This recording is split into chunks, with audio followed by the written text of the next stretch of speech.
Olá pessoal. Bem-vindos ao Áudio Mangá BR.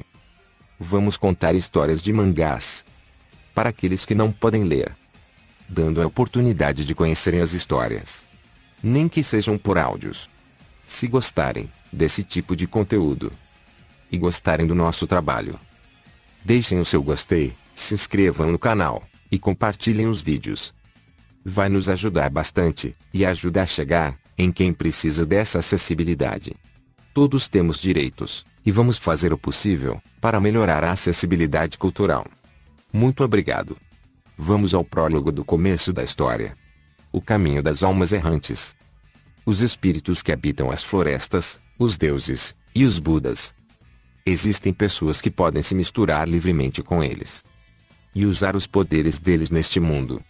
Essas pessoas são chamadas de xamãs. Shaman King. Capítulo 1. O garoto que dança com os fantasmas. Nas ruas vazias de uma cidade, um garoto pequeno está correndo à noite. Ele usa roupas de estudante e carrega consigo vários livros nas mãos. Enquanto corre, ele fica pensando: droga, vou me atrasar porque eu saio tarde da escola. Talvez eu consiga pegar o último trem se eu cortar o caminho pelo cemitério. Então, ele correu pelas ruas vazias e escuras até chegar na entrada do cemitério. E quando ele estava pulando o portão, ele escuta uma voz dizendo: ei, você aí, qual é a pressa? Assustado, o garoto pequeno vira o rosto em direção à voz. Ele percebe que quem falou aquilo foi um garoto que estava sentado em uma das lápides. Esse garoto usa headphones laranja, camisa branca e larga, com as mangas dobradas. E também usa calça larga da cor verde e sandálias. O garoto pequeno logo pensa: mas, que diabos? O que aquele cara está fazendo em um lugar assim a essa hora? E se ele for um fantasma? Não. No que eu estou pensando? Ainda tem um programa de TV que eu quero gravar. E então o garoto pequeno volta a correr. Mas depois de alguns passos, o garoto da lápide disse, olhando para o céu: você consegue ver muito bem as estrelas daqui de noite. Você deveria vê-las com todo mundo. O garoto pequeno, ainda mais assustado, pergunta: sua gramática não está um pouco errada? Você não deve dizer todo mundo, sendo que é só você que está aí. Nesse momento, vários fantasmas começaram a aparecer em cima de suas respectivas lápides. E o garoto da lápide se levanta e responde com um sorriso despreocupado: ao dizer todo mundo, eu me referi a todas as pessoas no cemitério. Não fique tão assustado. Aqui somos todos amigos. É que eles não puderam passar para o outro mundo ainda. O garoto pequeno dá um grito de medo e sai correndo em direção à estação de trem. No dia seguinte, na sala de aula, onde estuda o pequeno garoto, somos apresentados a ele. Seu nome é Oyamada Manta. Ele tenta contar aos seus colegas de classe tudo aquilo que viu na noite passada. Mas seus colegas não acreditam na história e dizem que ele enlouqueceu. Pouco tempo depois, o professor chega na sala e apresenta um novo aluno que foi transferido para aquela escola. Esse aluno se chama Yo Asakura. De repente, Manta começa a gritar ao ver Yo e diz: é ele, o garoto que anda com os fantasmas, que eu falei. E então, Yo responde: não existe essa coisa de fantasma. De qualquer forma, quem é você? Todos os alunos começam a rir de Manta. Enquanto Yo vai para sua cadeira e começa a dormir, Manta, com a cara fechada, pensa consigo mesmo: porque ele está dormindo na aula no primeiro dia? Que preguiçoso maldito. Não estou errado. Ele está fingindo que não me conhece.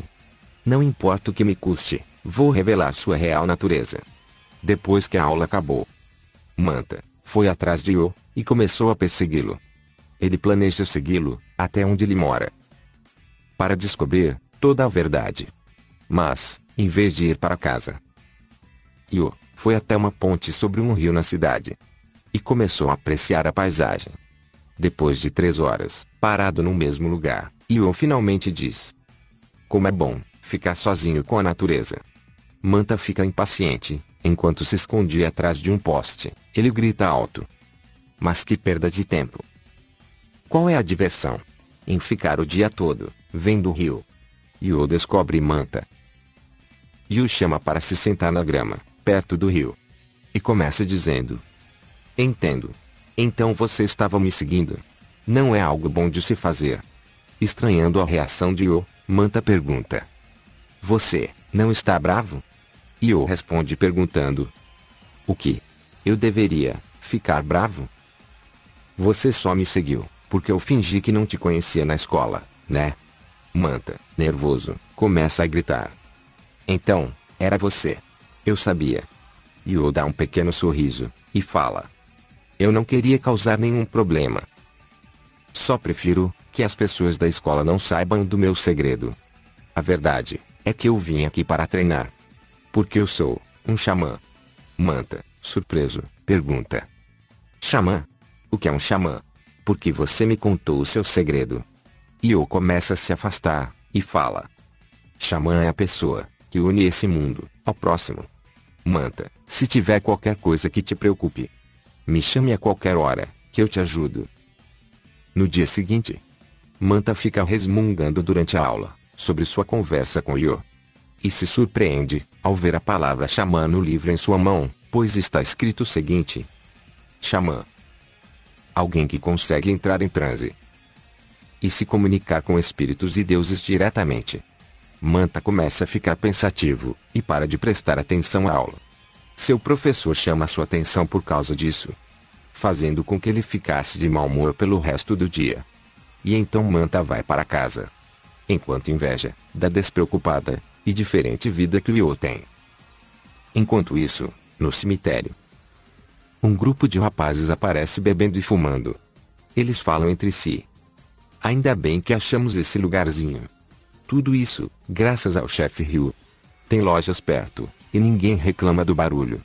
Mas parece que tem uns pivetes andando por aqui. Se o Ryu souber disso, eles vão ver só. Nesse momento, aparece um rapaz, com um grande topete na cabeça.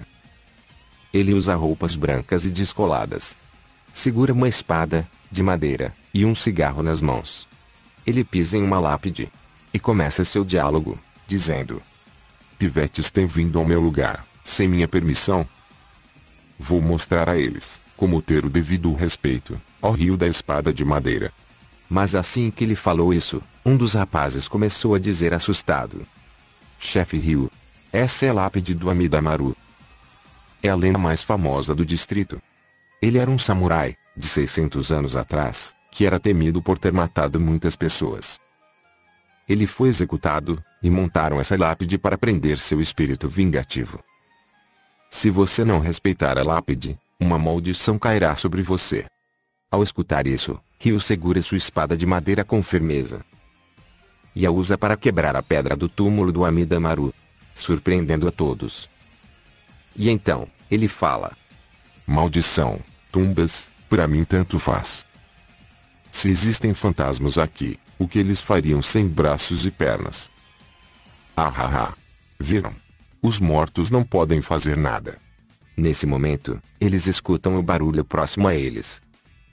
Olham para a origem do barulho e veem Manta, que estava engatinhando perto deles. Eles se aproximam de Manta, com sorrisos sinistros, enquanto o mesmo começa a tremer de medo e a gritar.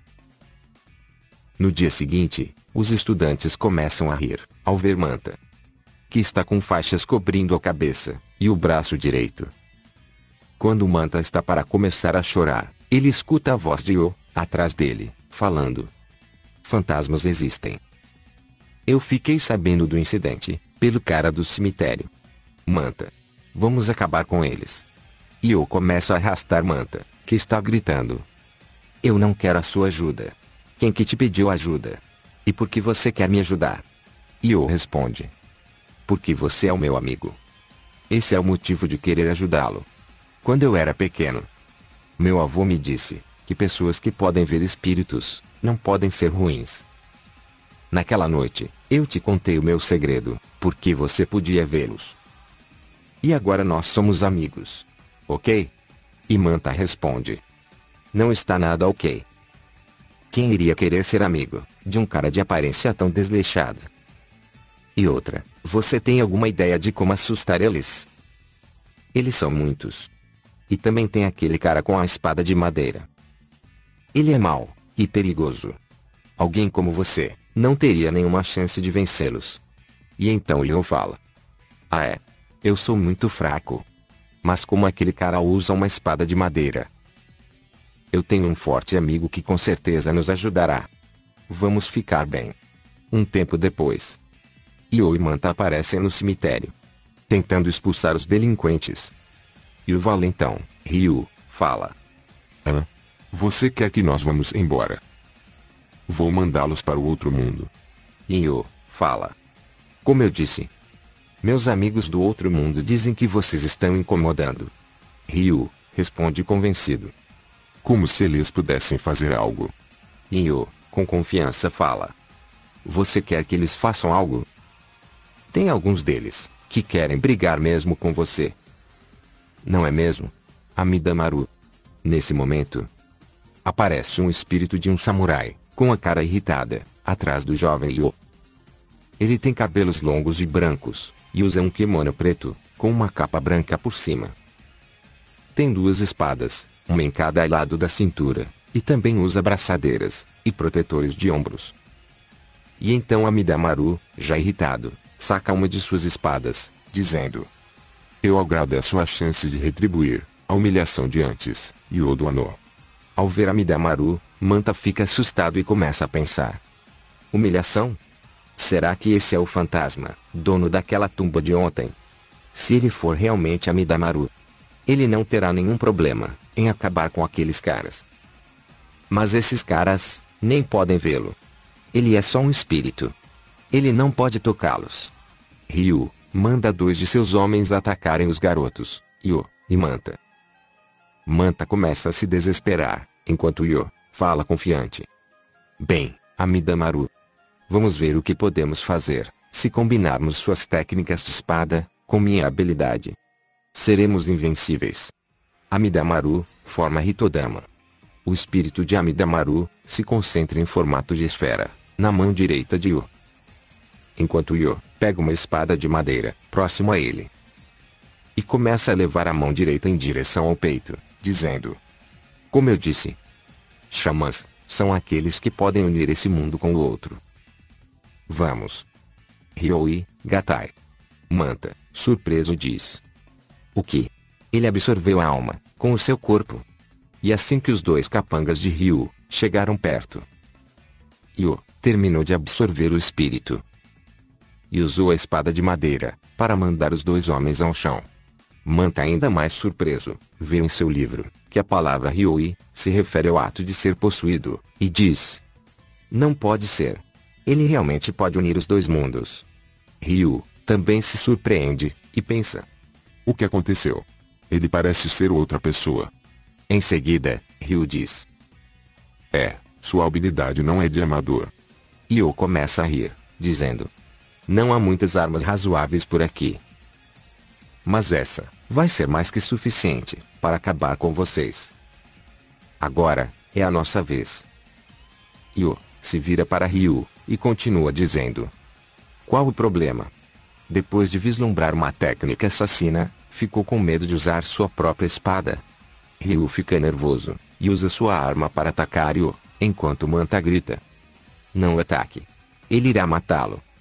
Pois, ele é um samurai de verdade agora. Agora eu entendo tudo. Unindo esse mundo ao outro, ele pode tomar um espírito para si mesmo e usar suas habilidades e movimentos. Nesse momento, Io desvia habilmente da espada de Ryu e usa sua própria espada para golpeá-lo rapidamente, de baixo para cima, cortando o grande topete de Ryu na metade e o atordoando. Os homens de Ryu se chocam com a derrota de seu chefe e começam a fugir desesperadamente. Enquanto Io, ainda possuído por Amidamaru, diz para os delinquentes: Não seja convencido, não te matarei. Não quero caras da sua laia se juntando a nós. Quando Ryu e seus homens saem do cemitério, Io comemora com os espíritos. Enquanto Manta, ainda surpreso, reflete consigo mesmo. Entendo. Ele é sempre muito sossegado. E por isso consegue limpar facilmente sua mente, para se unir aos espíritos. Ele é alguém que pode unir os dois mundos. Yo, a Sakura. Um xamã. E então, desse jeito, as aventuras de Yo e Manta, pelo mundo dos espíritos, começa. Fim do capítulo. Muito obrigado. E até o próximo áudio vídeo. Tchau, tchau.